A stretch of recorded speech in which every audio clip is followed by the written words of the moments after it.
Oui, je disais, nous allons reprendre nos travaux. Donc, nous en sommes à la deuxième session négociation de la reconnaissance d'Haïti. Nous aurons deux interventions pour cette fin de matinée, celle de Mathilde Ackermann-Koenigs et celle de Joseph Delide. Alors moi, je ne suis là en quelque sorte que pour vérifier le chronomètre, et donc je serai très intransigeant sur les 20 minutes de communication, 20 à 25 minutes, mais si on commence à dire 25, on est certain qu'on est sur 30, donc voilà, on part sur 20 et on verra ensuite comment on procède. Alors Mathilde Ackermann-Koenigs est doctorante, elle prépare une thèse en co-tutelle entre l'université de Bielefeld et sa directrice de l'autre côté du Rhin, c'est Angelica Eppel, et le HESS, où elle est dirigée par Myriam Kotias, une thèse qui porte sur les colons et la négociation de 1825, et dont elle va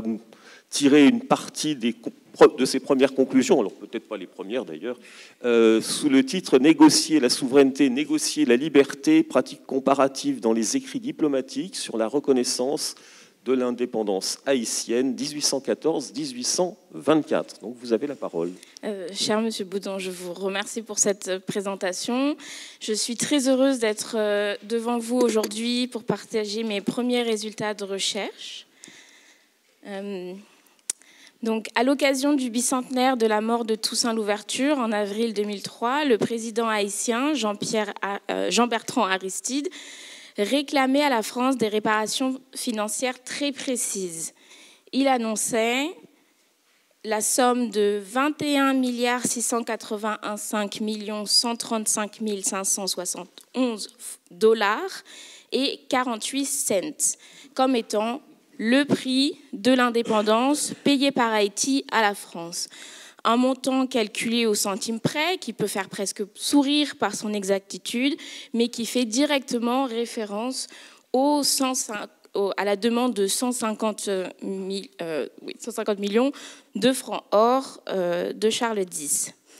Cette demande illustre l'importance des analogies dans la lutte pour la reconnaissance de l'indépendance haïtienne. Après la proclamation de l'indépendance par Jean-Jacques Dessalines en 1804, la France refuse de reconnaître la Nouvelle République. Donc ce n'est qu'en 1814, après la chute de Napoléon, que des négociations commencent entre les deux nations. Pendant près de 10 ans, des négociateurs français et haïtiens tentent de résoudre la question de la reconnaissance dans ce qui peut être vu comme un affrontement discursif où le pouvoir se joue à travers la rhétorique et les comparaisons. Ces négociations aboutiront à l'ordonnance du roi Charles X en 1825, qui reconnaît enfin, ou du moins qui concède, l'indépendance d'Haïti. L'étude de cette période est peu étudiée et souvent... aujourd'hui, elle est beaucoup étudiée, mais normalement, elle est peu étudiée et souvent qualifiée comme une simple tentative de rétablissement de l'autorité française. Et aujourd'hui, je souhaiterais revenir sur ces négociations, ou du moins 3 d'entre elles, afin de mieux saisir le rôle actif qu'a joué Haïti dans ce processus. Donc des documents tels que le précis historique des négociations du côté français et les pièces officielles relatives aux négociations du côté haïtien, ainsi que les travaux des historiens haïtiens du XIXe siècle, Thomas Madiou et Beaubrun-Ardouin, offre des témoignages précieux sur cette période. L'analyse de ces sources révèle comment la comparaison a été utilisée par les deux parties pour justifier leur position et influencer le cours des événements. Donc, la théorie du SFB 1288, pratique de la comparaison, s'intéresse aux manières dont les sociétés produisent du sens à travers des comparaisons. Elle ne considère pas la comparaison comme un outil neutre, mais comme une pratique sociale et historique, souvent liée à des rapports de pouvoir. Comparer, c'est toujours établir une hiérarchie, implicite ou explicite, entre des objets, des groupes et des concepts. Cette approche permet donc de questionner les usages de la comparaison et ce qu'il révèle sur les normes, les catégories et les visions du monde propres à une époque ou un contexte donné, ici celle des négociations. Donc cette théorie m'offre un cadre théorique idéal afin d'examiner comment ces pratiques comparatives ont joué un rôle central dans la construction des discours français et haïtiens, éclairant ainsi les subtilités de la transition du colonial au post-colonial. Donc, je vous donnerai un rapide contexte historique parce que je pense qu'on est tous au fait de la question ce vendredi. Ensuite, je présenterai la mission de 1814, puis celle de 1816 et enfin celle de 1821.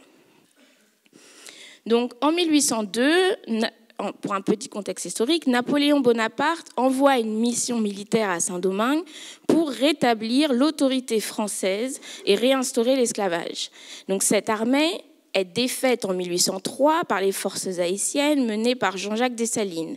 Le 1er janvier 1804, Haïti proclame son indépendance, devenant la première république noire du monde. Cependant, la France refuse de reconnaître cette indépendance pendant plus de 10 ans. Aucun contact officiel n'a lieu entre les deux pays. Ce n'est qu'après la chute de Napoléon en 1814 et la restauration de la monarchie en France que des négociations commencent. La France, désormais sous la Restauration, est plus disposée à discuter, mais les pourparlers sont compliqués par des intérêts divergents. Ces négociations marquent le début d'un processus visant à obtenir la reconnaissance officielle de l'indépendance haïtienne. Elles mettent en lumière les défis diplomatiques auxquels Haïti est confronté pour être accepté sur la scène internationale face à une métropole réticente à perdre son influence. Donc en 1814, c'est le retour à l'ordre. Dès le début de la Restauration, la récupération de l'ancienne colonie était l'une des priorités de la monarchie. Certains anciens colons évoquaient l'extermination de tous les Noirs, ainsi que la repopulation de la colonie. Néanmoins, les guerres napoléoniennes ayant vidé les caisses de la France, aucun retour par la force n'était envisageable. Ainsi, le ministre de la Marine et des Colonies, Pierre-Victor Malouet, dépêcha une mission qui officiellement devait rassembler des informations sur la colonie qui était, je cite, « restée dans l'oubli ». Depuis 1804, donc beaucoup d'événements politiques avaient eu lieu sur l'île, Dessalines avait été assassiné et l'île était désormais divisée entre une monarchie au nord, dirigée par Henri Christophe, et une république au sud, sous Alexandre Pétion. Ces informations étaient connues de la France et c'est pourquoi la première mission française est envoyée dès le 12 juillet 1814. Elle est composée de 3 commissaires, d'Auction Lavas, Franco de Medina et Draverman.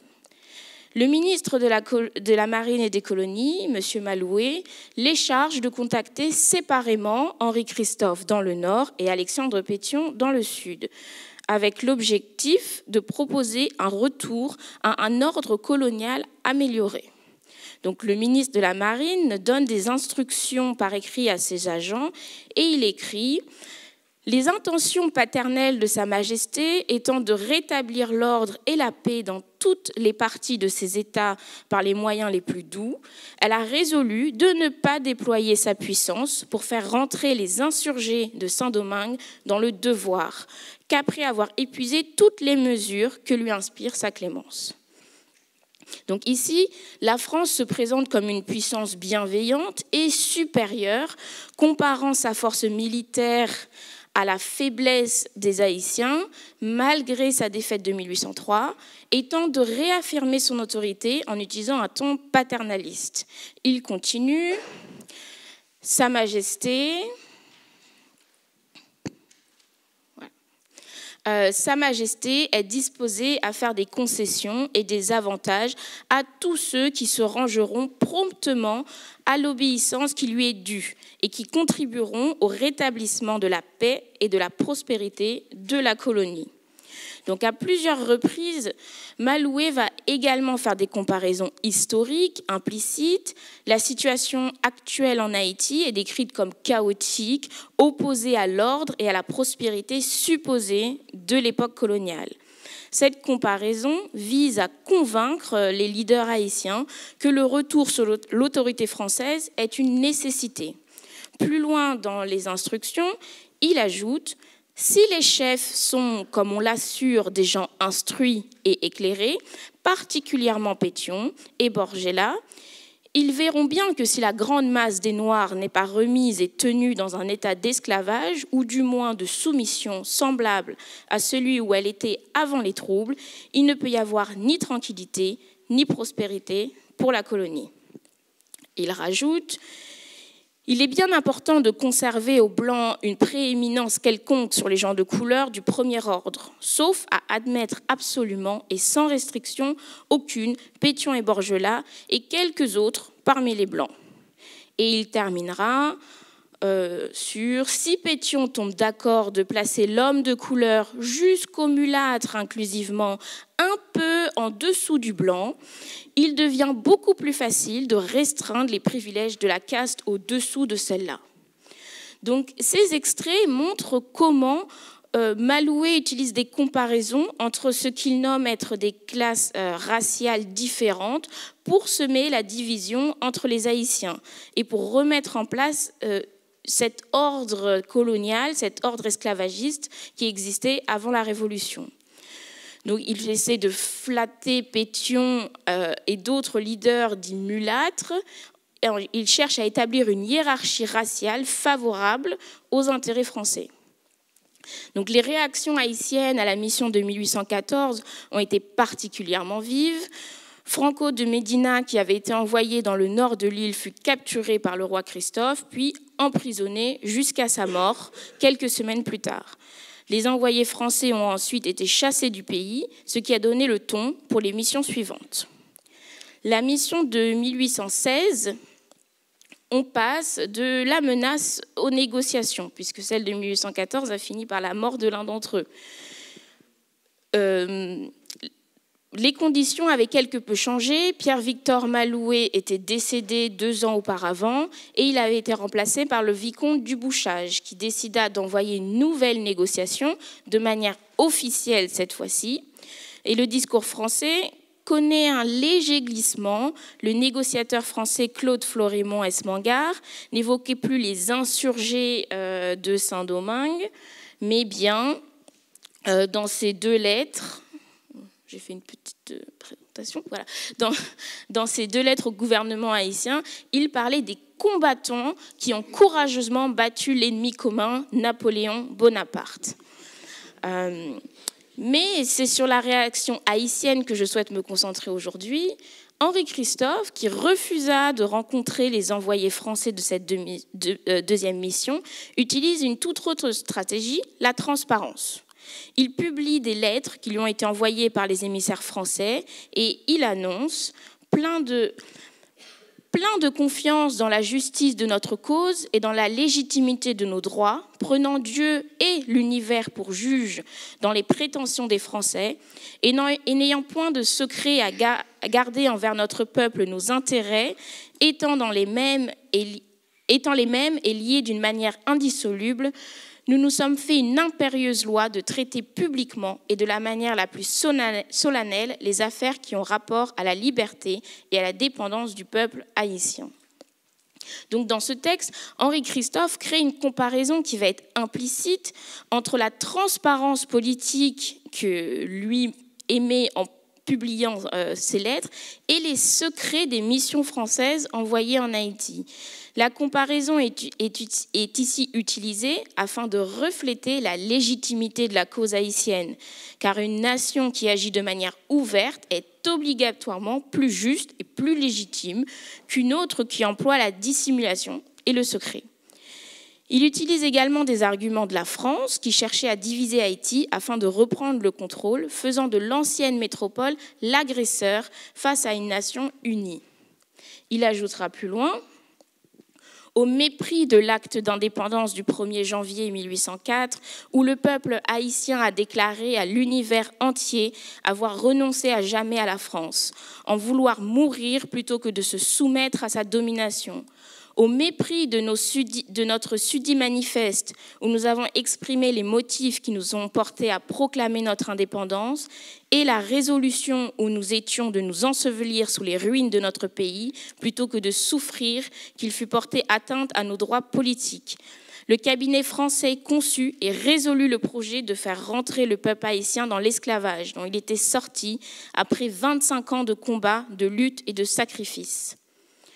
Donc, dans cette deuxième partie de la déclaration d'Henri Christophe, elle crée une opposition morale. D'un côté, le peuple haïtien, porteur d'une légitimité fondée sur l'histoire d'une guerre qui a été gagnée, et de l'autre côté, la France qui méprise ces faits du passé.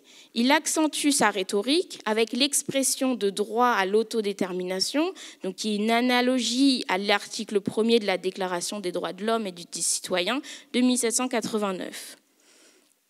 De son côté, Alexandre Pétion émet également une proclamation au peuple haïtien. Il dira « Il n'existe pas un Haïtien dont l'âme soit assez tiède pour consentir à revenir sur les pas de notre gloire affranchie.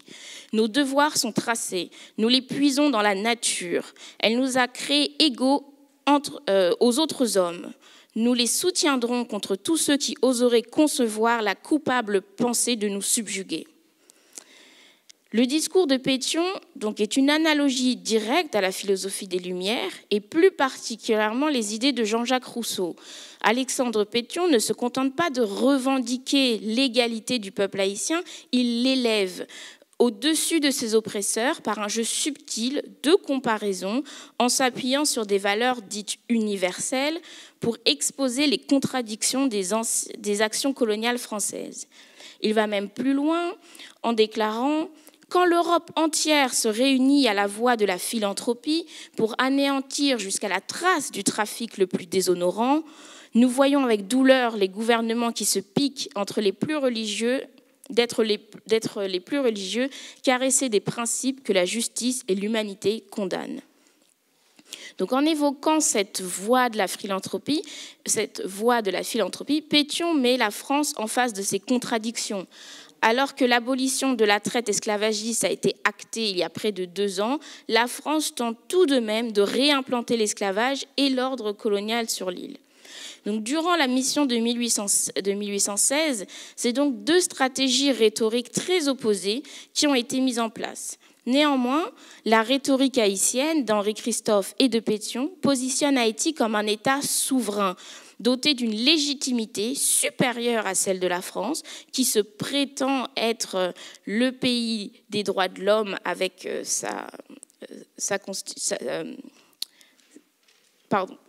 qui se prétend être le pays des droits de l'homme, mais qui agit en contradiction avec ces mêmes principes. Les envoyés français ont certes pu rencontrer Alexandre Pétion, mais néanmoins, ils ne réussiront pas à imposer leurs conditions, et cette mission se révèle être un nouvel échec pour la France. En 1821, la nouvelle mission est entre avancée et impasse. Le dernier exemple dont j'aimerais parler aujourd'hui est celui de cette négociation de 1821. Ce n'est bien évidemment pas la dernière, mais elle est particulièrement intéressante car elle présente un point critique dans les relations franco-haïtiennes. Il n'y aura d'ailleurs aucun contact pendant 2 ans après cette... Il n'y aura par ailleurs pendant 2 ans aucun contact officiel entre les deux nations après cette rencontre.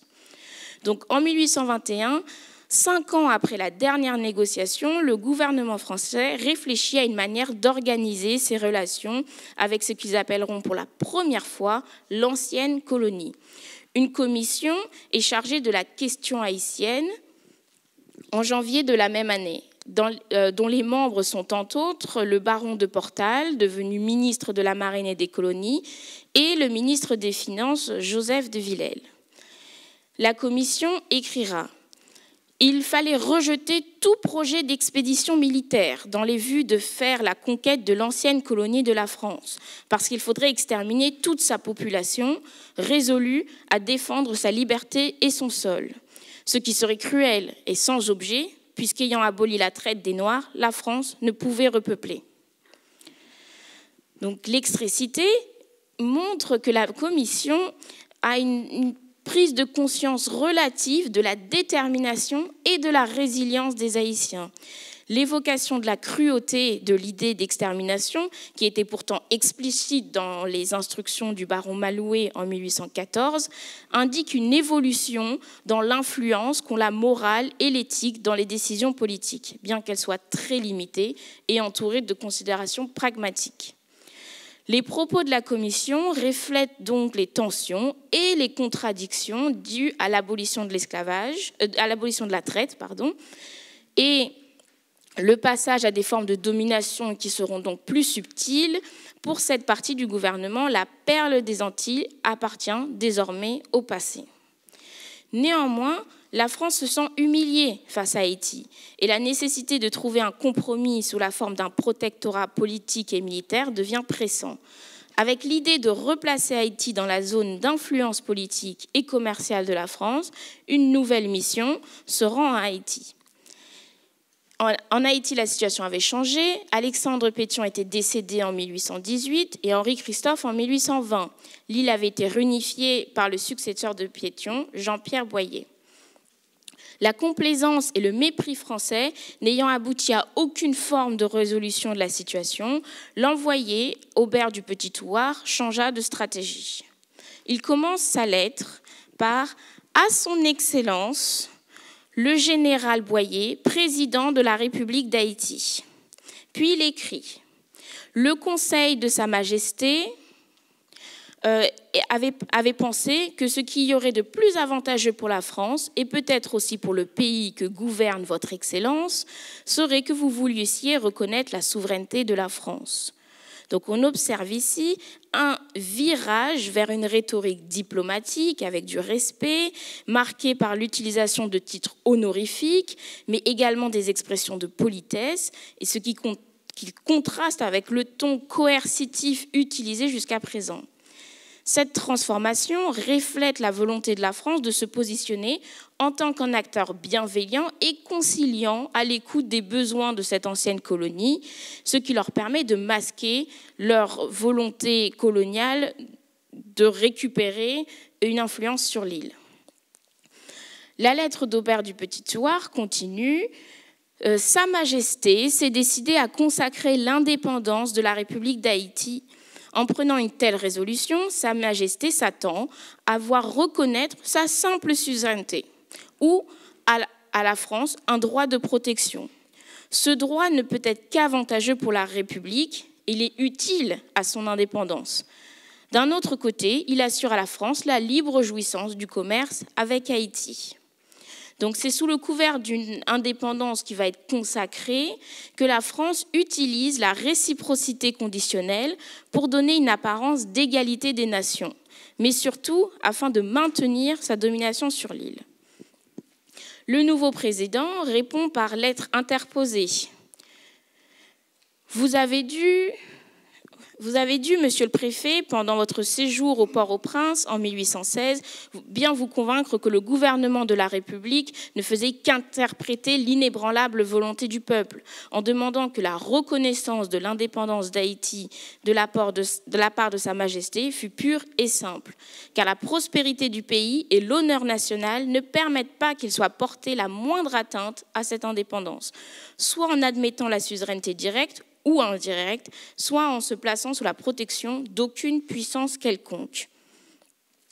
Donc toujours en s'appuyant sur des théories des Lumières et du droit des gens, Pétion maintient sa position qu'une reconnaissance ne peut être conditionnelle.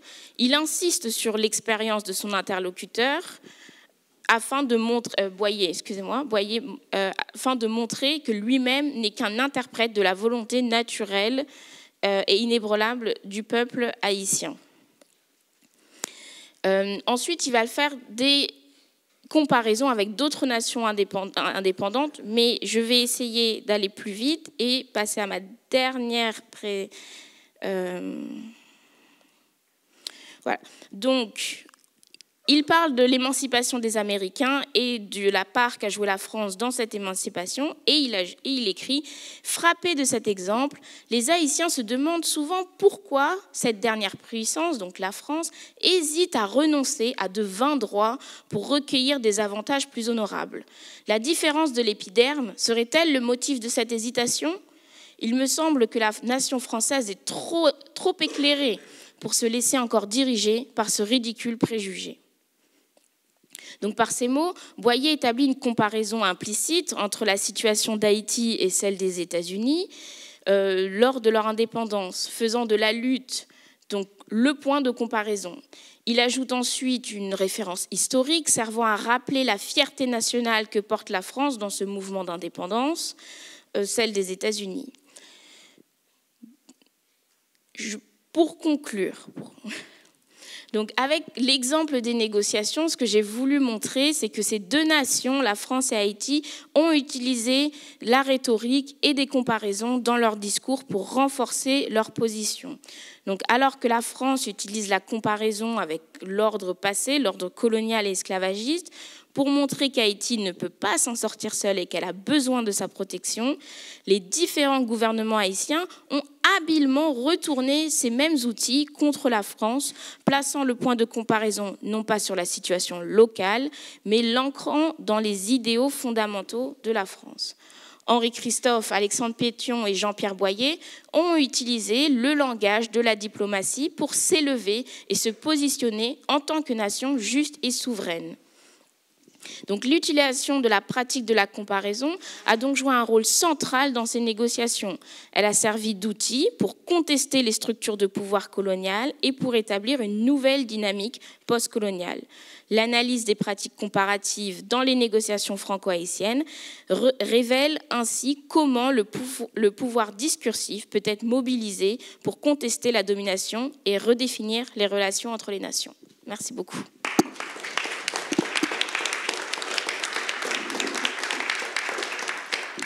Merci beaucoup pour votre communication. Alors, comme tout à l'heure, on passera aux questions après les deux interventions.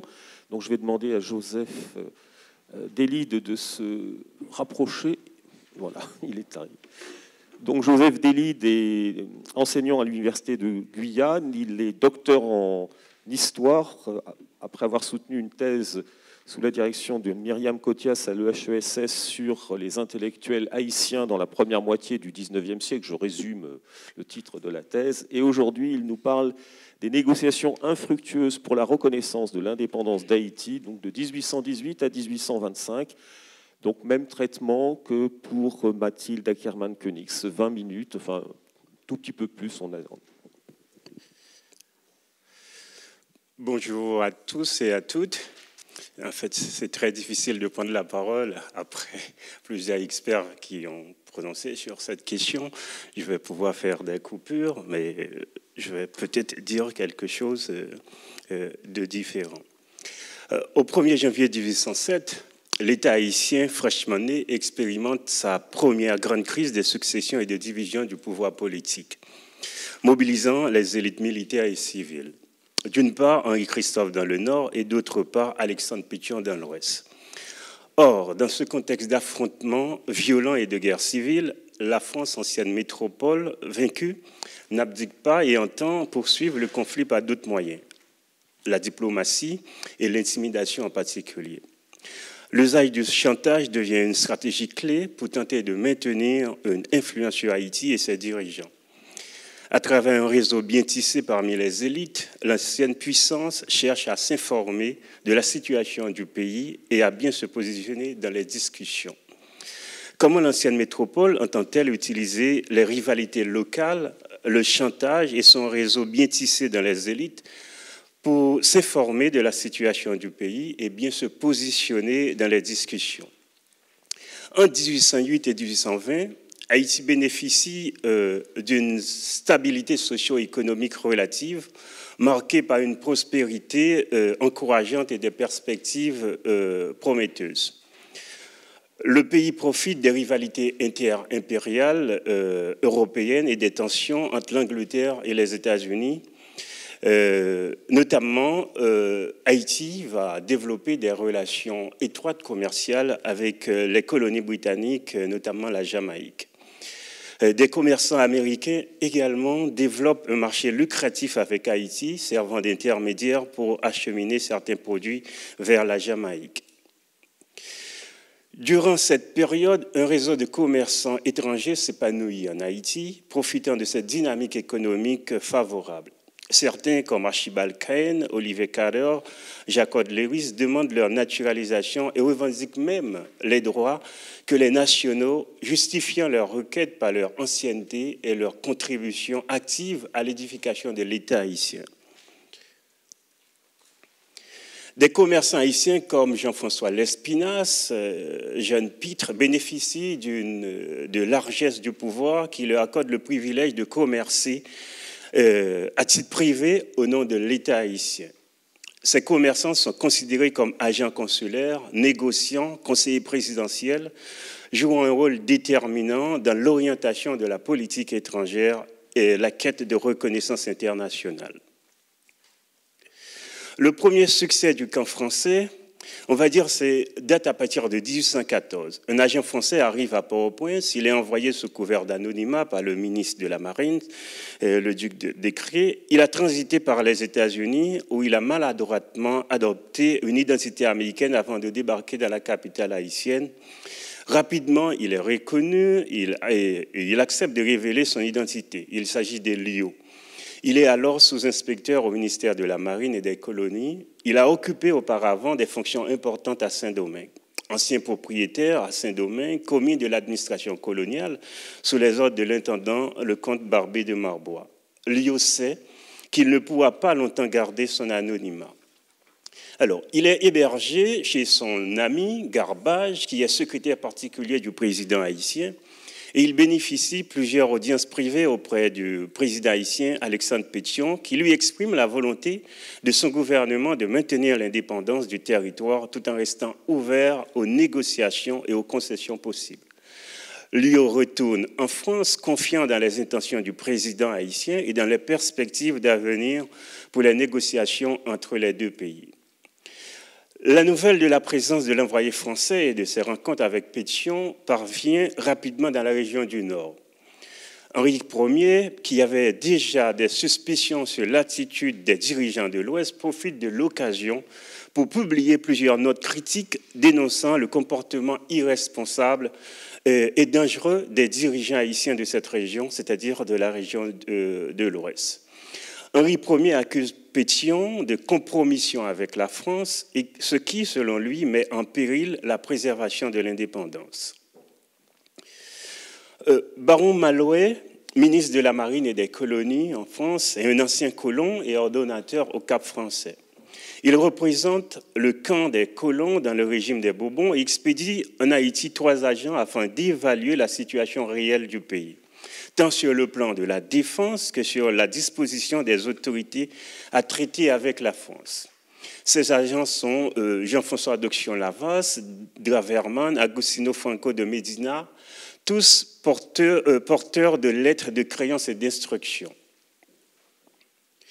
Jean-François d'Auxion-Lavas est un personnage atypique au passé ombrageux qui a été présenté par l'historien Bernard Guénaud dans un article.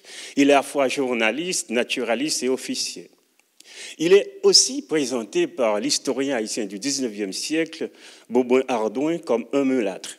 À ce titre, il aurait été désigné pour diriger la délégation française, une façon de brouiller les pistes et de montrer que la France des Bourbons ne verse plus dans les préjugés de couleur.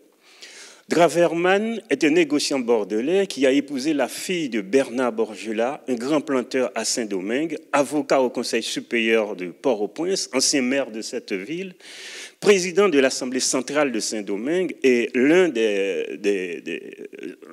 rédacteur principal, on va dire, de la Constitution louverturienne de 1801. Il est le père du général haïtien Borgela, considéré comme l'homme politique et militaire le plus influent après Pétion en 1814. Draverman est en effet le beau-frère du général Borgela. Agostino Franco de Medina, quant à lui, est originaire de la partie espagnole de l'île d'Haïti. Il a étroitement collaboré avec les troupes françaises après la capitulation de Rochambeau en novembre 1803. Il a été intégré dans le régiment de Jean-Louis Ferrand, qui a alors occupé la partie de l'Est à partir de 1809, et qui a laissé la partie de l'Est à partir de 1809. Médina est invité à pénétrer sur le territoire du Nord et arrêté, jugé, condamné et disparu, probablement exécuté en prison. Il a livré les papiers des instructions secrètes, ce qui renforce la position intransigeante, mais aussi de principe défendu par Henri Ier. À son arrivée, Doctien Lavas attrape la fièvre jaune et se fait soigner par le médecin privé du président haïtien Mirambeau. Après un prompt rétablissement, il adresse par écrit une proposition au président haïtien. C'est ainsi que le président, comme pour toutes les grandes décisions de l'époque, réunit ses conseillers civils et militaires ainsi que les sénateurs les plus proches et des notables de la capitale, dans le but de délibérer collectivement sur la proposition. L'historien haïtien Boubouin Ardouin, dont le père faisait partie des conseillers intimes du président, avait participé à formuler cette proposition haïtienne. Cet historien donne les clés de compréhension de la position des notables haïtiens concernant l'indemnisation qui est proposée. Il rappelle que cette nouvelle proposition a fait l'unanimité tout au long du mandat du président Pétion et jusqu'à 1825, où certains opposants nostalgiques du régime christophien ont commencé à exprimer des critiques sévères contre cette position. Il conviendrait en effet d'étudier la culture libérale bourgeoise dominante chez les notables de l'époque, tous adhérant au principe de l'inviolabilité et de la sacralité de la propriété privée, défendu par la Déclaration des droits de l'homme et du citoyen en 1789 en France, liberté, propriété, sûreté comme droit naturel de l'homme. Les historiens de la colonie de Saint-Domingue ont mis l'accent sur le processus de monopolisation de la terre par les grands propriétaires. L'occupation réelle du territoire passe par l'octroi des titres de propriété où les plus démunis sont exclus, ce qui explique l'origine et la conséquence même de leur dénuement. La terre devient alors l'enjeu du pouvoir et les mobiles des luttes. Son importance est renforcée à plusieurs niveaux, économiques, politiques et symboliques. Malgré ces départs, la propriété foncière ne subit pas une grande révolution. Elle demeure entre les mains des hommes qui étaient autrefois les plus proches des grands planteurs. La question d'une répartition équitable des terres est sévèrement condamnée par les nouveaux grands propriétaires, faisant l'objet de consensus unanime entre les notables du Nord et de l'Ouest. La contestation de ce ordre territorial post-colonial est passible de la peine de mort. Toussaint Louverture exécute son neveu. L'empereur Jacques Ier est assassiné sous prétexte qu'il souhaite une distribution équitable des terres, ce qui aurait dépossédé certains grands propriétaires. Gaumont est assassiné pour avoir exigé que la terre soit légalement attribuée à ceux qui la cultivent. La propriété foncière devient alors le fondement de l'État, un marqueur socio-économique. Tout est susceptible d'être négocié pour entériner un titre de propriété. Tout est également mobilisé pour empêcher son émiettement au profit des masses rurales paysannes qui sont exclues de ce nouvel ordre territorial et foncier. Contrôler ce enjeu est au cœur de la politique haïtienne, tant envers la France qu'à l'égard des masses populaires. Il faut relire l'œuvre monumentale des premiers historiens haïtiens, dont Boubouin Ardouin, qui est aussi homme politique et témoin de ces événements, pour comprendre l'idéologie dominante chez les bourgeois libéraux qui orientent la politique haïtienne de l'époque. Ardouin consacre plusieurs pages à justifier l'indemnisation des anciens propriétaires fonciers. Il s'agit en effet d'une éthique de conviction ayant une double vertu. Déposséder d'abord définitivement les anciens propriétaires français et empêcher les masses paysannes d'accéder à la terre, imposant en fait un respect strict de la propriété privée. Ardouin présente également un déterminant social et culturel pour justifier la volonté de se rapprocher de la France et d'accorder une indemnité aux anciens colons. Il s'agit en effet d'un marqueur social identitaire puissant de l'État haïtien, la civilisation française. C'est aussi un élément de distinction sociale, un facteur de distanciation des masses populaires. Maîtriser les codes et les valeurs de l'ancienne métropole apparaît ainsi comme la meilleure manière de délégitimer les pratiques culturelles et sociales des masses populaires issues en grande partie de l'héritage africain. Si les élites font bloc derrière la proposition d'indemniser les anciens colons, le gouvernement français reste réticents à ce principe, exigeant encore davantage, notamment une forme de suzeraineté sur le nouvel État. C'est d'ailleurs le point de discorde entre les deux camps. La mission conduite par Doction Lavesse obtient un demi-succès. Un membre a disparu, mais elle récolte une proposition alléchante qui pourrait faire l'objet des négociations ultérieures. Le 16 avril 1821, Aubert du Petit-Thouars, membre d'une famille de colons de Saint-Domingue et officier de la marine française, arrive à Port-au-Prince. Il est porteur d'une lettre d'Esmengar, conseiller d'État et préfet de la Manche, adressée au président haïtien Boyer. Esmengar est connu pour ses liens avec Saint-Domingue et Boyer en particulier. Le 2 janvier 1821, Esmengar avait adressé au Conseil des ministres un mémoire se rattachant à l'offre d'indemnité que Pétion avait formulée en 1814 et 1816. Il conseille son gouvernement de reconnaître l'indépendance et non de la concéder à Saint-Domingue. Il évoque le commerce fructueux que la France pourrait établir avec la République unifiée. Le 4 juillet 1823, Jacques Boyer, citoyen français, qui faisait partie de l'expédition de Bonaparte, Jacques Boyer arrive en France après un long détour par Amsterdam. Il écrit au ministre Clermont-Ferrand pour lui signifier sa mission, ses pleins pouvoirs. Il sollicite un lieu neutre afin de lancer les discussions Amsterdam, Bruxelles, Hambourg ou Saint-Pétersbourg. Le ministre français désigne Bruxelles pour les échanges et choisit Esmengar comme représentant français. Après 6 jours d'intenses négociations, les deux parties ne parviennent pas à un accord. Jacques Boyer propose un règlement à la France. Le roi de France renonce à toute prétention sur l'île d'Haïti, reconnaîtrait tant pour lui que pour ses successeurs la pleine et entière indépendance de la République d'Haïti. Les navires des deux nations seraient réciproquement admis sous leur pavillon dans les ports ouverts des deux États, à l'exception des colonies françaises où les navires ne pourraient accéder. Esmengar, n'ayant pas été autorisé à signer un quelconque traité avec, il va quitter Bruxelles le 22 août pour informer son supérieur, le ministre de la Marine et des Colonies. À partir du mois de mai 1824, l'État haïtien va envoyer 2 autres négociateurs en France, le sénateur Larose et le notaire du gouvernement Roanès. La lettre de créance remise aux 2 émissaires haïtiens stipule qu'ils doivent d'abord faire des ouvertures officielles en vue d'obtenir la reconnaissance de l'indépendance et de parvenir ensuite à un traité de commerce.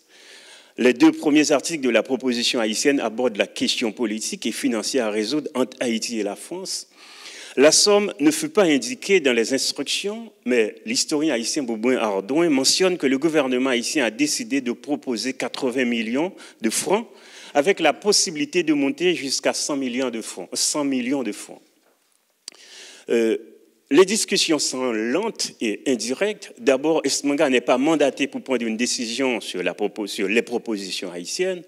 De plus, le ministre de la Marine et des Colonies, qui ne participe pas directement au débat, doit réagir après avoir reçu le rapport de son représentant, puis rencontrer ses collègues et éventuellement le lobby colonial très actif à Paris au sein du pouvoir. Certaines propositions haïtiennes, notamment l'ordonnance royale, sont finalement acceptées, moyennant que la France garde une forme de suzeraineté sur Haïti, en particulier pour la défense extérieure. De même, la proposition d'indemnité est acceptée à hauteur de 100 millions de francs, mais valable uniquement pour la partie de l'Ouest. Or, en 1823, Haïti occupe l'île entière, c'est-à-dire partie de l'Ouest et partie de l'Est. La France va imposer, les négociateurs français vont imposer que cette partie des négociations concerne uniquement la partie de l'Ouest. Par cette stratégie, la France espère donc affaiblir l'État haïtien et pousser l'Espagne aussi à introduire des demandes de dédommagement. Ce dernier point devient alors le nœud gordien des échanges, car les prétentions françaises et espagnoles sur la partie Est sont vives et publiques. Le ministre de la Marine et des Colonies propose qu'un des 2 émissaires haïtiens retourne en Haïti pour informer le gouvernement de l'avancée des discussions et des contre-propositions françaises. Cette dernière demande est rejetée par les deux émissaires haïtiens et en conséquence, le ministre de la Marine décide d'arrêter les discussions. Alors, les émissaires haïtiens quittent la France avec un profond sentiment de mépris et d'incompréhension. Ils estiment avoir fait des concessions majeures et à parvenir à un accord favorable à la France, ce qui devrait la France qui devrait accepter un fait accompli, la reconnaissance de l'indépendance. À leur arrivée à Port-au-Prince, le 4 octobre 1824, le compte-rendu tant attendu est livré au président. La déception est unanime dans le camp des notables. 18 sénateurs sur 24 signent une réponse au président lui signifiant qu'il doit agir en bon père de famille, soucieux de protéger l'intérêt du peuple haïtien. Pour les membres du Sénat haïtien, il s'agit d'éviter un conflit armé avec la France, ce qui implique d'accepter davantage de concessions. Les notables réunis autour du président évoquent les conséquences désastreuses d'une existence en temps de guerre avec la vie dans le maquis et les mornes, loin de toute civilisation organisée. Adouin, ayant échangé avec plusieurs de ces notables, défend l'idée que le patriotisme les a guidés. Ne voulant pas assumer les responsabilités qu'imposent les circonstances, le Sénat haïtien remet les pouvoirs décisionnels entre les mains du président. Pendant ce temps, l'opinion publique s'enflamme dans la capitale, très remontée contre la France et les Français. Toutefois, les notables réunis autour du président cherchent une issue pacifique à la crise. Il s'agit de bâtir des relations stables, amicales et familiales avec la France, pays dont ils tirent leurs institutions et leur culture. Donc, la dernière séquence de ce qu'on pourrait appeler une ultime négociation n'en est pas une. D'ailleurs, Mako, qui est envoyé, qui a été cité plusieurs fois ici, qui est arrivé à Port-au-Prince le 3 juillet 1825, il est reçu et hébergé par le secrétaire général, l'équivalent d'un premier ministre, Joseph Balthazar Inginac, l'un des hommes les plus influents au pouvoir depuis 1801. Le président nomme sur le champ une commission composée de ses proches, Inginac, Rouanès, Frémont, dans l'objectif d'entendre et de recevoir les propositions françaises portées par Mako. Ce dernier donne lecture de l'ordonnance du roi français devant la commission haïtienne qui refuse certains points, notamment l'augmentation abusive de l'indemnité de 100 millions à 150 millions de francs or. La commission haïtienne fait des contre-propositions, mais Mako signale qu'il n'a pas mandat pour recevoir des propositions ni pour dicter des décisions du roi. Il demande à voir le président pour lui transmettre les salutations du roi français. La stratégie de Mako consiste plutôt à discuter directement avec le président haïtien, Jean-Pierre Boyer, profitant de l'occasion pour exposer les liens personnels entre Boyer et certaines familles françaises, caresser ainsi l'ego du président haïtien et finalement imposer son dictat par la manière la plus douce et la plus diplomatique. Le Sénat, les proches du président et les notables sont tous partisans d'une relation harmonieuse avec la France. Seule manière de maintenir la paix extérieure et de concentrer les ressources sur la lutte contre les résistances internes, notamment les mouvements paysans, les mouvements de paysans sans titre, grosso modo. La quête de reconnaissance de l'indépendance recherchée auprès de la France peut s'expliquer en partie par la volonté d'entériner définitivement le titre de propriété d'une part et d'enterrer d'autre part toute velléité du petit peuple d'accéder légalement à ces terres. Il s'agit pour les élites haïtiennes de contracter une alliance stratégique avec la France afin de montrer que l'État haïtien s'inscrit dans une filiation française, voire francophile, et que ces élites en sont les dignes héritières. Le petit peuple, quant à lui, se réclame des origines africaines, lesquelles sont donc délégitimées dans ce nouvel État. La volonté de trouver un consensus avec la France pour la reconnaissance de l'indépendance s'inscrit dans cette vision du monde, dans ce projet de société. La France devient un allié utile lorsqu'il s'agit de lutter contre les aspirations populaires. La France a gagné les négociations. Les élites haïtiennes ont également gagné un pouvoir total issu de ces négociations, qui consiste à domestiquer le peuple paysan avec le code rural rendre publique la dette des propriétaires fonciers et légitimer les titres de propriété, excluant ainsi le petit peuple. Je vous remercie de votre attention.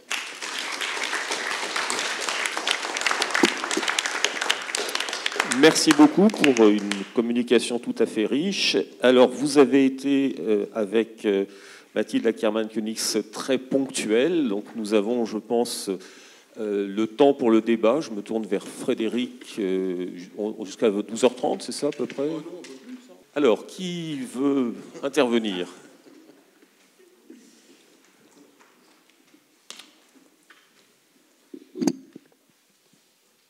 Pas de questions? Si, si. Ah, si, comme je disais.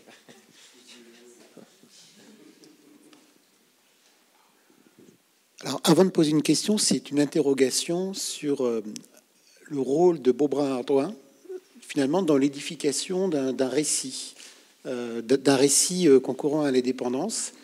Et d'une part, c'est vrai qu'il revendique d'avoir travaillé sur les archives françaises, d'avoir pu écouter un certain nombre de témoins. Mais quelle part, finalement, on pourrait accorder dans ce récit par rapport à d'autres sources, d'autres discordances qui pourraient apparaître? La question que je me pose, c'est que est-ce qu'il existe, y compris chez les intellectuels haïtiens, d'autres récits, d'autres visions qui ont eu un écho équivalent à celui de Beaubrun-Ardouin?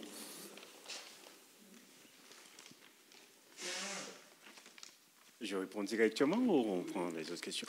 Pour la première, je sais qu'il y aura une intervention demain sur la vision, la représentation, l'explication des élites, tout au moins culturelles, intellectuelles haïtiennes, durant la seconde moitié du 19e siècle, en lien avec la question de l'indemnité.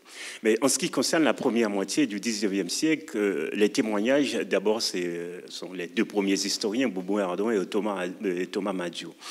Beaubrun-Ardouin, durant la fin de la première moitié du 19e, il est un acteur politique. Davantage que Thomas Madiot.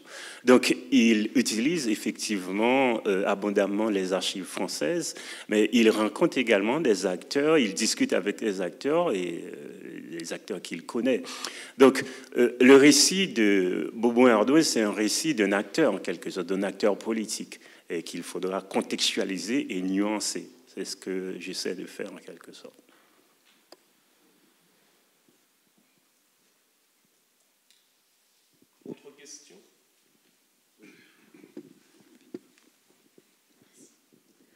Merci beaucoup. J'ai une question pour Mathilde. Mathilde, est-ce que tu vois ou des différences entre les pratiques de comparaison du côté haïtien ou celles du côté français?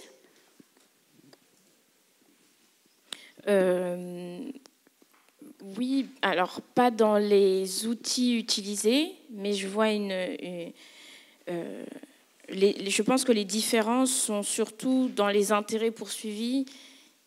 La France perçoit Haïti comme un pays qui perçoit leur ancienne colonie ou leur colonie comme non viable parce que dirigée par ce qu'ils disent être un noir et un mulâtre, puis après un mulâtre. Donc ils partent du principe que des anciens esclaves ne peuvent pas diriger un pays.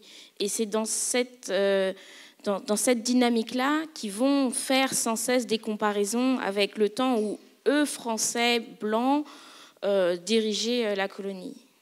Alors que du côté haïtien, ils vont employer un récit qu'on juge en France quand même éduqué, reprendre des grands écrits. Ils vont montrer, on est intelligent, on peut le faire.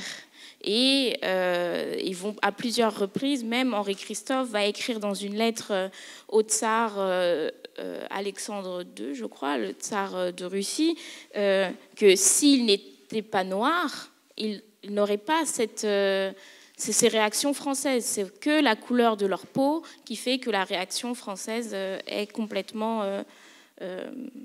va à l'encontre de la légitimité de la Révolution. Par exemple, pardon. Autre question?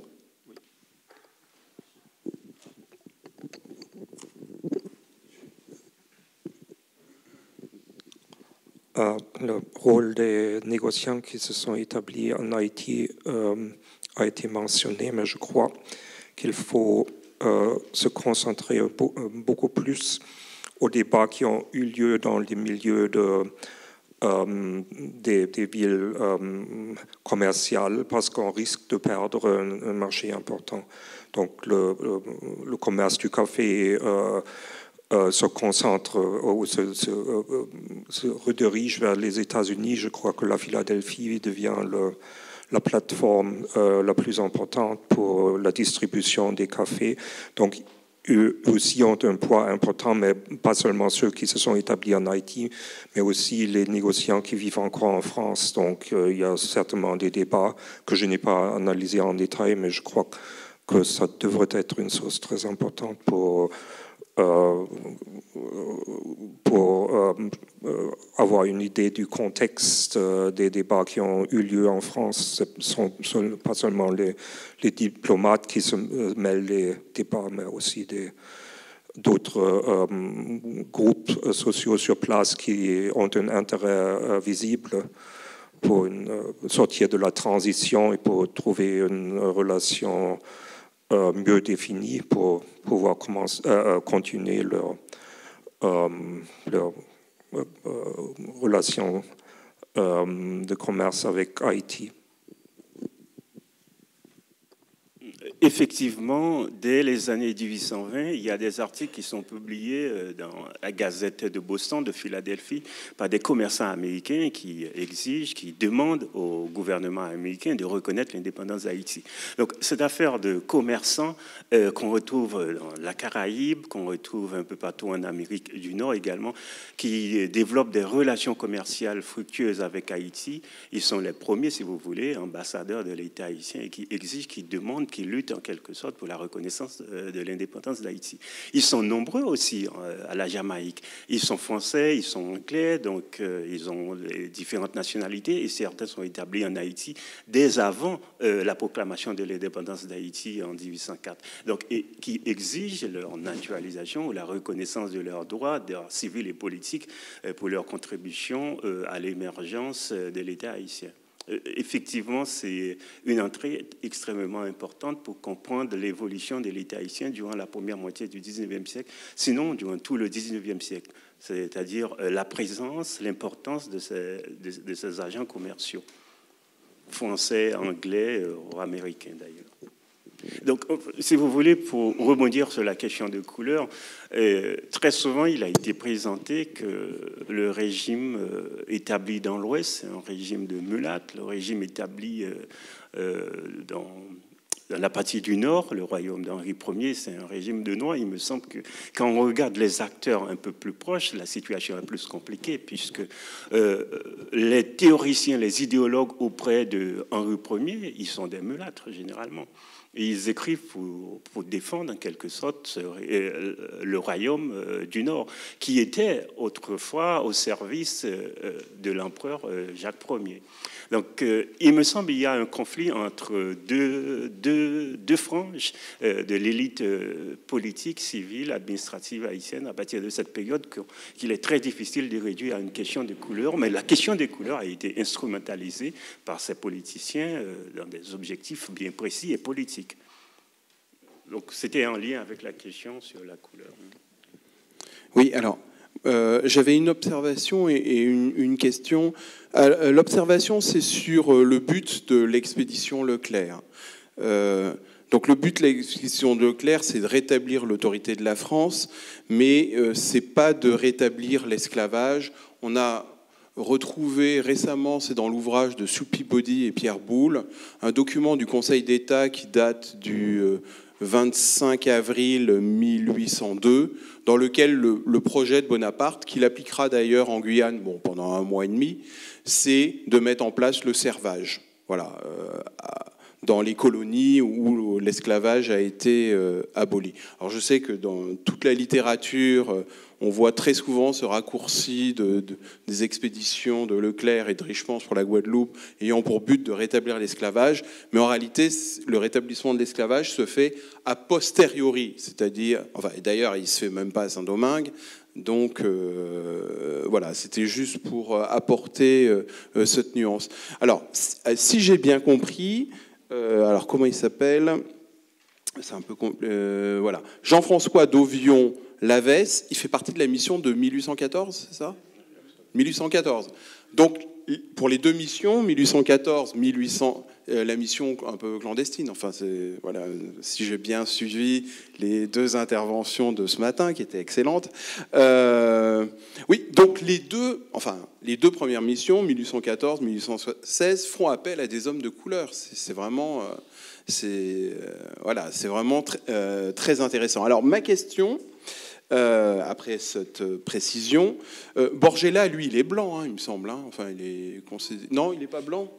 C'est un faux blanc. Enfin, c'est quelqu'un qui a l'apparence. Il peut être blanc, il peut être mulâtre. Voilà. Tout dépend de la situation. Ah, mais celui de la Constitution, il est blanc. Celui de la Constitution, il est un blanc, mais il peut être considéré aussi comme un mulâtre. Tout dépend de la situation politique. Ah, d'accord. Mais c'est un blanc, normalement. Ouais. Alors d'habitude, je maîtrise bien ces choses, mais là, pourquoi? Mais il a des ascendances métissées ou il est marié avec une femme de couleur? Enfin, le père Borgella, il est à Saint-Domingue un blanc, au service de Toussaint Louverture, donc ça c'est connu et c'est documenté. D'accord. Alors, le fils Borgella, il est considéré comme un mulâtre, donc un mulâtre qui est éduqué en France et qui est arrivé et qui a servi auprès de Pétion et qui a participé comme secrétaire lors de la guerre révolutionnaire et dont l'ouvrage colossal de Ardouin témoigne de la participation de Borgella à l'édification de l'État haïtien, tout au moins à la révolution haïtienne.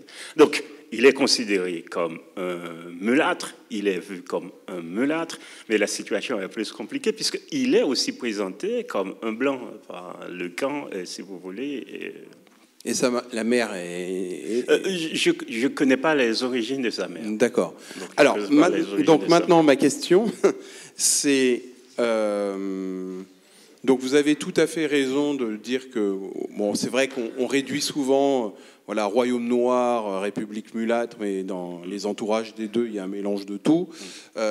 Est-ce qu'il n'y a pas quand même, après 1821, donc enfin 1820, après la mort... Non, c'est 21, la mort de Christophe. Hein. 1820, voilà. Après la mort de Christophe, est-ce que les anciens hauts fonctionnaires de Christophe n'ont pas une attitude beaucoup plus combative? Enfin, c'est ce que j'ai cru entendre hier sur la question de l'indemnité. Alors, le régime de Christophe peut être aussi divisé en deux parties. Parmi les idéologues, les intellectuels au service de Christophe, il y a un camp radical qui est caractérisé, représenté par...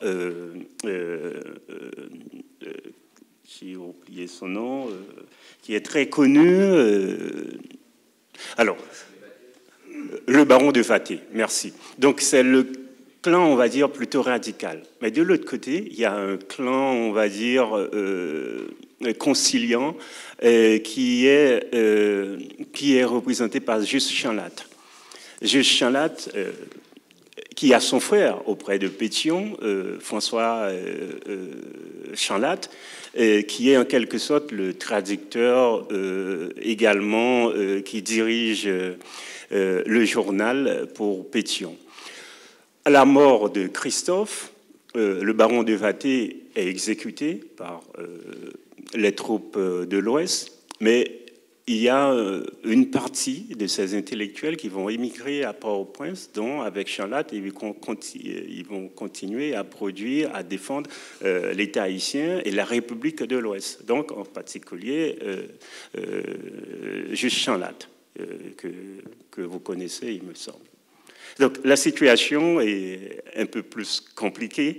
De côté, les radicaux de Christophe ont été exécutés, mais les conciliants, ils sont partis de l'autre côté pour continuer dans l'œuvre de propagande, de polémisme à l'égard de l'État haïtien. Je ne sais pas si j'ai répondu à la question. J'ai pris le micro, alors je vais poser la question. Alors, c'est une question à tous les deux là, pour vos communications parallèles. En fait, quand j'avais regardé la mission d'Ossur-Lavès et Médina dans le Nord, j'avais vu le rôle important des négociants et des maisons de commerce, en particulier dans le Nord, des maisons de commerce anglaises. Et donc, il y a toute une polémique aussi autour du fait après qu'elles auraient, dans le Nord, qu'elles seraient intervenues fortement auprès de Christophe pour faire échouer la mission, en quelque sorte, pour après faire l'emprisonnement de Médina et son exécution. Bon, ça doit être lié à l'anglophobie habituelle qu'il y avait autour de ces questions. Mais est-ce que vous les trouvez, l'importance des relais, des réseaux négociants, commerçants dans les différentes missions? Voilà la question. Alors, moi, personnellement, non. Après, c'est vrai que c'était pas tellement le but de ma recherche, puisque je travaille quand même sur l'indemnité. Donc, à un moment donné, il fallait que je passe, les négociations. Mais moi, j'ai pas trouvé de rôle vraiment de commerçant anglais. Après, le rôle des commerçants français qui vont tenter de faire des arrivées sur l'île et qui vont envoyer des rapports à la France, etc., ça, oui.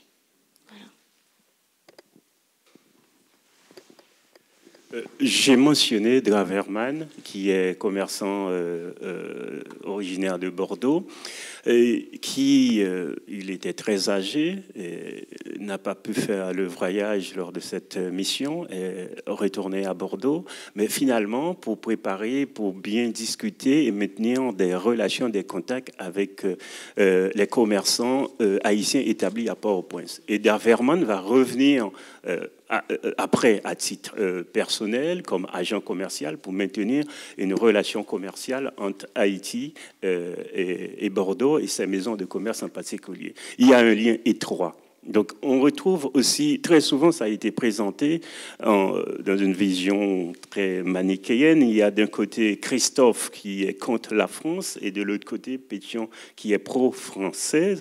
Il me semble que c'est plus compliqué aussi. Christophe avait des agents français établis à Londres aussi, qui publiaient des articles pour défendre son royaume. Et c'était une relation connue, documentée. Christophe maintenait des relations aussi avec des commerçants français installés à la Jamaïque. Et ces relations commerciales étaient très fructueuses pour le royaume du Nord, en quelque sorte.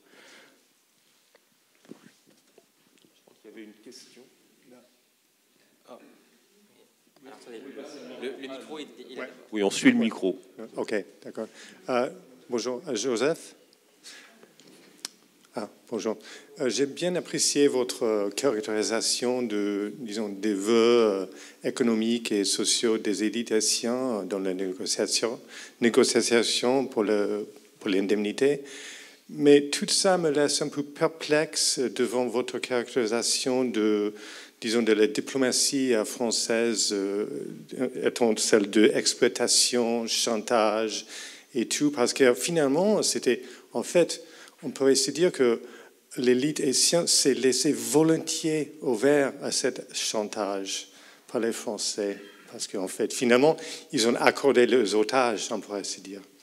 Et la deuxième question, peut-être le constat que j'ai, c'est que moi, je dirais que le succès des élites haïtiennes après l'indemnité était somme toute complètement relatif, c'est-à-dire le Code rural de 1826 a été, à mon sens, lettre morte, en fait, parce que si on regarde les chiffres d'exploitation de sucre après cette période-là, en fait, Haïti est devenu, si je m'en souviens bien, en fait, net importateurs du sucre, c'est-à-dire en fait toute la machine de production de sucre complètement s'est effondrée dans cette période-là. Et même en fait pour ce qui concerne la terre, Boyer, même s'il représentait une élite qui voulait avoir confirmé leur propriété, a dû souvent implicitement accorder l'exploitation de terre en Haïti par les paysans. Et dernier point, pour renforcer tout ça, comme disait Michel Roth-Trouillot, finalement, l'élite haïtienne post-indépendance, post-indemnité, en fait, ne pouvait pas contrôler la production, le sphère de la production. C'est la raison pour laquelle ils avaient dû finalement imposer un régime douanier pour taxer l'export de café, parce qu'ils ne pouvaient pas contrôler ni faire marcher les plantations de sucre.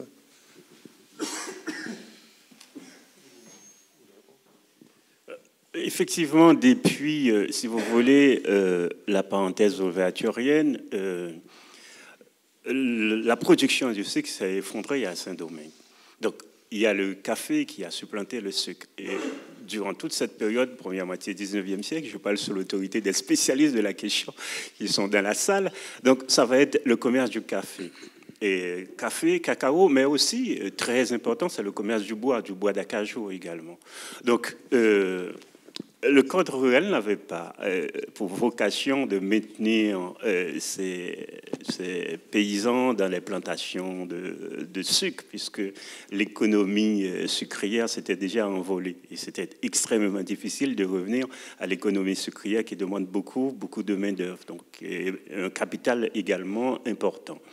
Et concernant la progression des mouvements paysans, on va dire sans titre de propriété, il me semble que c'est à partir de 1843, la chute de Boyer, justement, qu'on va constater dans l'historiographie d'Haïti de cette période, une évolution des paysans sans terre, et qui vont, à partir, si vous voulez, vers la fin du 19e siècle, légitimer ce type de propriétés qui sont des propriétés qui étaient occupées dès la première moitié du 10e siècle, et en particulier après la chute de Boyer en 1943, tout ce que ça a produit, l'événement du départ de Boyer, en quelque sorte, qu'on appelle dans l'historiographie traditionnelle haïtienne la révolution de 1843.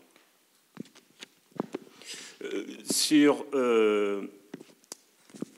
les élites, vous avez parlé des élites intellectuelles qui...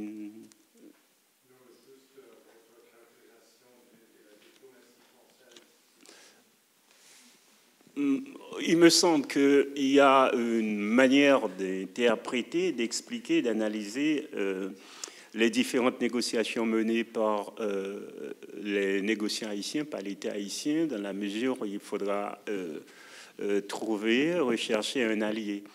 Et la France est en quelque sorte un allié naturel. Mamadou, Bobo-Ardon, ils vont expliquer que l'éducation, les institutions haïtiennes sont des institutions françaises, la législation, les codes, les valeurs sont françaises. Donc, du coup, la France devient un allié naturel. Et comme un allié, il faudra aussi utiliser cette culture française pour contester, délégitimer certaines pratiques locales, certaines pratiques populaires d'une démarche de pouvoir d'imposer une domination aux masses rurales en quelque sorte. Peut-être pour rajouter quelque chose, je ne sais pas si j'ai bien compris votre question. Moi, de ce que j'ai compris, vous dites que l'élite haïtienne était du coup un peu ouverte à ce chantage, à ces stratégies.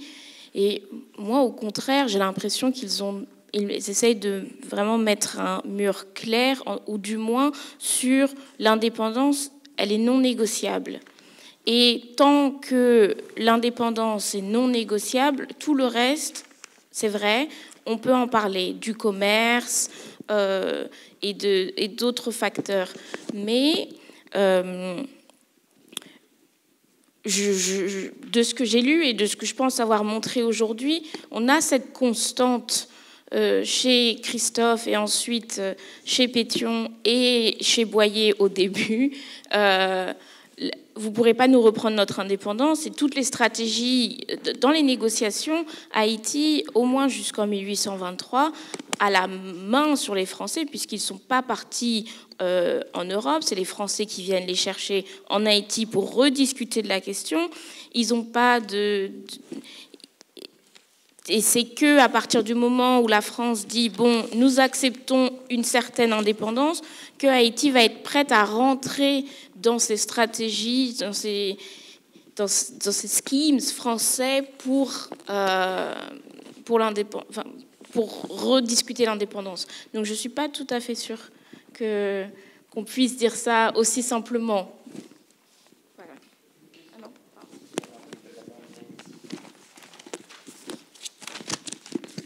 Merci beaucoup pour vos interventions qui sont pertinentes, pour ces riches interventions qui ont permis de cerner les différentes phases des négociations relatives à la reconnaissance de l'indépendance d'Haïti. J'aurais une question pour vous, madame, peut-être deux, me semble-t-il, par rapport aux différentes phases de négociations que vous avez évoquées, celle de 1814, celle de 1816 et qui ont commencé en 1821. Vous avez quand même noté que les négociations de 1814 et 1816 ont connu en tout cas un échec. Pour la première phase de négociation, qu'est-ce qui a conduit à cet échec? Quand vous nous avez quand même rappelé que le président Pétion a fait la proposition d'une indemnité, et ma question est toute simple, qu'est-ce qui a poussé le président Pétion de faire cette proposition? Pourquoi il l'a fait selon vos recherches? Et est-ce qu'il était influencé par les élites de l'époque? Est-ce qu'il était influencé par ces élites? Ou voilà. Et selon vos recherches, qu'est-ce qui a amené au président Pétion de faire une telle proposition à l'occasion de la première mission qui a été déployée en Haïti en 1814? Et ma seconde question, qui sera double, semble-t-il, c'est à M. Mercier d'ailleurs pour votre contribution qui a été aussi riche. Est-ce que vous pouvez développer davantage sur les négociations de 1824 à Bruxelles et à Paris? Un petit peu aller dans le détail. Et est-ce que pour vous, l'indemnité a été une constante dans les propositions haïtiennes? Et la deuxième portée de la question, c'est est-ce que vous considérez l'ordonnance royale du 17 avril 1925 comme l'aboutissement du processus? Est-ce que pour vous, c'est un échec ou c'est une réussite du processus de négociation entamé à partir de 1814? Voilà, selon vous. Alors, dans les premières phases des négociations, ce qui va mener à l'échec, c'est tout simplement que la France revienne avec une envie coloniale, de la volonté de remettre en place la colonie de Saint-Domingue, de ne pas prendre en compte ces 10 ans entre la déclaration d'indépendance et la restauration, et la manière d'arriver sur le territoire avec une volonté totalement impériale et colonialiste de dire soumettez-vous à nous parce que c'est ainsi. Et c'est ça ce qui va mener à l'échec, et ils n'arrivent pas avec un bataillon, ils n'arrivent pas pour venir faire la guerre.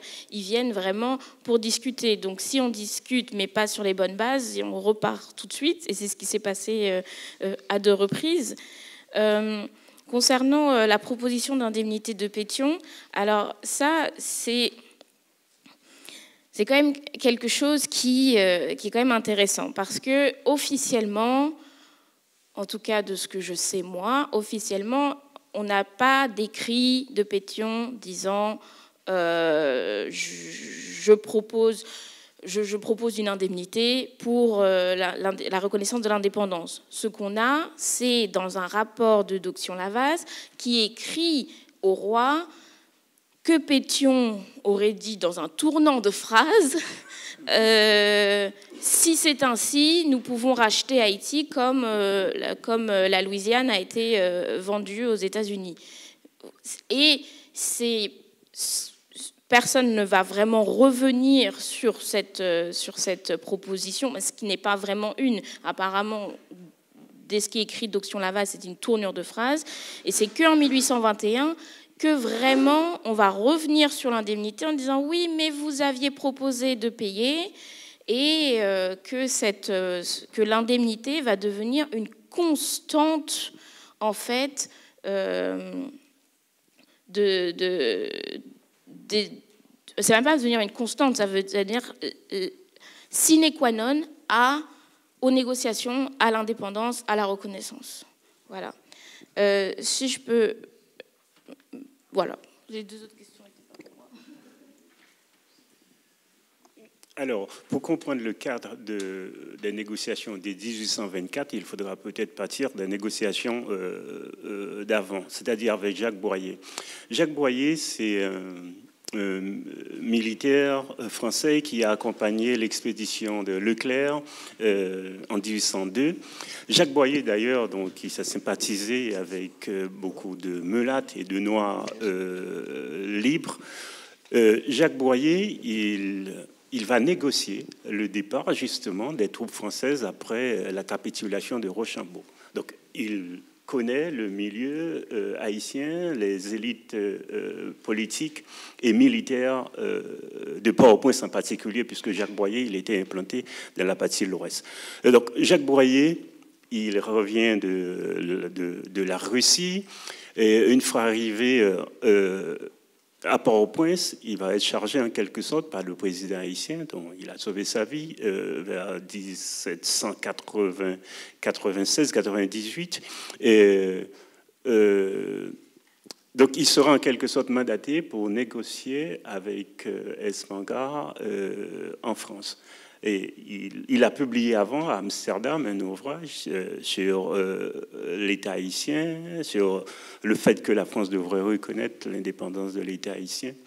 Et donc Jacques Boyer, il sera considéré, si vous voulez, comme un mauvais négociateur par Esmangar, donc qui exprime l'intransigeance de Jacques Boyer sur les propositions françaises. Mais Jacques Boyer, en même temps, n'est pas revenu sur la proposition de l'indemnité.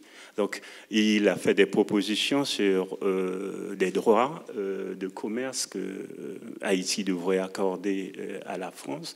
Et c'est Jacques Boyer qui va introduire également la proposition haïtienne d'une forme d'égalité dans le traitement commercial, que les bateaux haïtiens devraient également avoir la possibilité de se rendre en France, sauf dans les territoires coloniaux, dont Martinique et Guadeloupe. Donc, c'est dans ce cadre que Esmangar il connaît très bien le président Boyer, il va utiliser son réseau familial pour envoyer plusieurs courriers au président haïtien en exigeant que finalement le président Boyer envoie un vrai haïtien, un haïtien, comme il dit dans sa lettre. Donc c'est sensible au problème haïtien, puisque Jacques Boyer, il ne repart plus pour Haïti, mais pour la Russie en quelque sorte, Saint-Pétersbourg. Donc il va expliquer que Jacques Boyer n'a pas un intérêt pour mener à bien ces négociations. Il faudra envoyer de vrais Haïtiens pour mener les négociations. Les négociations, comme je disais, donc, sont longues et épuisantes, puisqu'il y a tellement d'intermédiaires. Esmangar qui ne pouvait pas prendre des décisions, le ministre également de la Marine qui ne pouvait pas prendre des décisions. Et finalement, des contre-propositions françaises ont été faites. Mais il y a eu en quelque sorte un point qui est partagé, c'est la somme. La proposition haïtienne des deux émissaires haïtiens, c'était entre 50 à 100 millions de francs. Donc, finalement, ils se sont entendus pour 100 millions de francs. Et à l'arrivée de Mako, avec sa fameuse ordonnance, le point de discussion avec les autorités haïtiennes, c'était le montant qui était surélevé. Donc, c'était ça, en fait, qui soit le point de discorde entre les deux parties. Après, vous posez la question...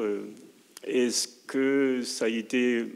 Je ne sais pas si je peux évaluer la justesse, la valeur des décisions prises par le camp haïtien ou le camp français, mais tout au moins on peut dire que les deux camps ont gagné.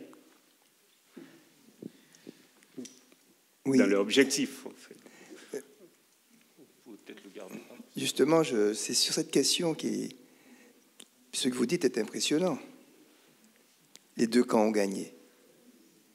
Je dis que c'est impressionnant parce que la première diapo de Madame a été la revendication du président Aristide, qui, quant au fond, ne considère pas que les deux camps ont gagné. Mais ce que moi, je crois comprendre, ce que je comprends est très différent de ce que je comprenais lorsque je suis venu ici, au tout début. Qu'effectivement, donc, j'ai parfaitement compris, ce qui est extraordinaire, c'est cette volonté inébranlable du peuple haïtien après avoir gagné en 1804, en tout cas de maintenir, c'est-à-dire la chose fondamentale, c'est l'indépendance, que ce soit Christophe ou Pétion, c'est pareil. C'est une volonté elle est là, c'est clair, net et précis, c'est ce qui est le plus précieux, l'indépendance. Et je comprends que, en fait, la négociation est une négociation financière. Alors, au départ, de reconnaître l'indépendance, sinon, c'est même pas à peine de discuter. Et une fois qu'on a reconnu l'indépendance, ce qui est la chose la plus importante, on s'accorde sur une question de montant, d'argent, etc., etc. Et même s'il y a 50 000 euros de plus, 50 millions en plus, l'important, c'est que les Français reconnaissent que nous existons. Et sans compter le jeu de classique qui existe dans tous les pays du monde, des questions de classe sociale entre une élite, etc., avec une majorité de population, bon, qui est très bien, ça, pas de souci. Sans compter les questions de négociation, on le voit actuellement, hein, des fois, vous n'avez pas les moyens de dire autre chose que, bon, ok, on a atteint notre objectif principal. C'est ça que j'avais compris hier aussi, en partant d'ici, c'est que quant au fond, les deux camps ont gagné. Et je ne suis pas certain que ce soit quelque chose qui, aujourd'hui, soit quelque chose d'accepté, ce que vous dites. En tout cas, moi, c'est ce que j'avais compris hier. Alors, quand je parle des deux camps, il faudra peut-être ajouter une autre phrase. Quels sont les membres de ces deux camps? Alors, le camp français, on le connaît, c'est en quelque sorte le lobby colonial que l'État français supporte. Mais le camp haïtien, ce sont les nouveaux propriétaires, grands propriétaires que l'État haïtien qui occupe l'État haïtien, qui sont en train de construire l'État haïtien en quelque sorte. Quand je parle des deux camps, c'est deux groupes. Bon, avec tous les problèmes. En Haïti, il y a un proverbe, je ne sais pas comment pourrait-on traduire, s'il y a des traducteurs ici. Et là où pas manger pois, ou va bailler la purée. Donc c'est la chose qui s'est passée en Haïti. L'appropriation de ces patrimoines fonciers, c'est une appropriation privée, mais la dette est publique. Et c'est ça le drame, si vous voulez, de cette fameuse négociation, On négocie pour l'État, mais au bénéfice d'une infime catégorie. Donc, ceux qui ont bénéficié en quelque sorte de l'occupation de ces terres, en quelque sorte, n'ont pas été les travailleurs qui occupent l'État, qui prennent d'assaut l'État en quelque sorte. Donc, ils construisent l'État pour défendre leur objectif en quelque sorte. Dommage. Bon. Je n'ai pas dit que la société haïtienne a gagné. C'est loin de là. La construction de l'État, c'est une affaire élitiste. J'ai une question, s'il vous plaît. Oui. Je suis perché. Et ça concerne... Ce sera la dernière. Oui, ça concerne Bolivar. Merci de m'accorder le temps de la question. Ça concerne Bolivar. En 1816, Bolivar est dans le sud, demande de l'aide à Pétion. Et donc je voulais savoir si vous avez des connaissances, enfin quelque chose à nous dire sur ce que Bolivar aurait dit concernant cette dette, cette indemnité, etc. Puisqu'il est parti avec des soldats haïtiens pour l'aider dans sa conquête concernant le Venezuela. Est-ce qu'il y a quelque chose là-dessus? D'abord, ce n'est pas l'objet de, la rencontre. C'est pas mais en fait, je voudrais dire que en 1816, la question de la dette n'est pas encore posée. Nous sommes en 1816. Oui, mais après, Donc, il a encore des relations avec Haïti. Il faudrait attendre 1820, 1821 pour commencer vraiment à discuter de questions de l'indemnité de ces colons de Saint-Domingue. Mais en 1816, la question de la dette de l'indépendance n'est pas encore posée, n'est pas encore présente dans les esprits.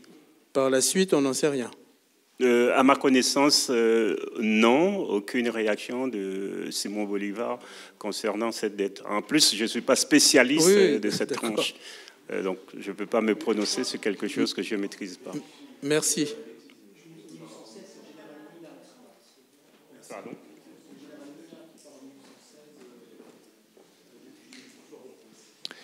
Bien, merci à nos deux orateurs de cette fin de matinée. Merci au public. Le débat a été très riche.